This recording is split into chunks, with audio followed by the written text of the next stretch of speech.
أهلا بيكم في حلقة جديدة من برنامجكم سايب أثر. في ناس أول ما تطلبي حاجة يقولولك طماعة، مش عاجبك اللي عندك. في ناس تتمنى ربع اللي انتي فيه، بس الحقيقة أنا مش طماعة. أنا بس نفسي أتهنى، نفسي أعيش حياة فيها راحة، فيها حب، فيها كلمة حلوة. نفسي أطمن من غير ما أحس إني بطلب أكتر من حقي. ريم اتجوزت على أمل إنها تلاقي راحة. كانت بتحلم ببيت فيه دفء، بحب بسيط، بلمسة تطبطب على تعبها. وفي يوم خلصت شغل البيت كله وكانت مرهقة ودماغها مشغولة. قعدت جنبه وقالت له بهدوء وبنبرة فيها رجاء: نفسي نخرج سوا حتى ساعة، عاوزة أحس إني لسه موجودة جنبك، مش مجرد خيال. هو كان قاعد باصص في الموبايل، رفع عينه وبصلها لحظة ورجع تاني بص للشاشة وقال لها: هو انتي مش شايفة اللي عندنا؟ خروج ايه دلوقتي؟ وسكت. هي مردتش، بس قلبها اتكتم من الرد. كانت مستنية كلمة، حضن، حتى نظرة، بس أخدت برود، أخدت رفض، أخدت إحساس إنها تقيلة. ومن وقتها بدأت تطلب أقل وتحس أكتر، وتلوم نفسها كل ما قلبها يحن.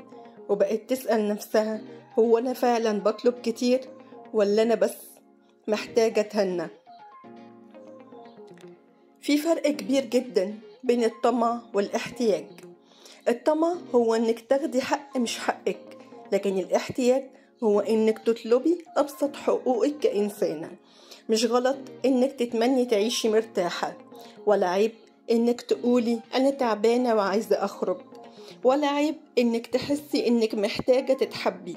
مش عيب إنك تتمني حنية. الغلط إنك تسكتي على وجعك وتقنعي نفسك إنك بتبالغي وتبدأي تعيشي على أقل من اللي تستحقيه عشان ما يتقالش عليكي طماعة. ما تتكسفيش تطلبي، ما تخافيش تحلمي، ما تتخليش عن حقوقك علشان ترضي الناس.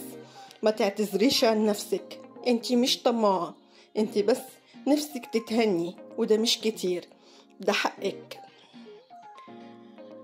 سؤال حلقتنا النهاردة: عمرك اتقال عليكي طماعة بس عشان كنتي بتدوري على شوية راحة أو حب؟ اكتبيلي في التعليقات أو بعتيلي رسالة، خليني أسمع صوتك اللي ناس كتير سكتوه. كنت معاكم أنا بسمة في سايب أثر، البرنامج اللي بنتكلم فيه من غير فلاتر عشان نخف سوا. استنوني كل يوم سبت واثنين واربع الساعة 6 مساء على اليوتيوب، وخليكوا فاكرين سايب أثر قريب لقلبك. أشوفكم الحلقة الجاية.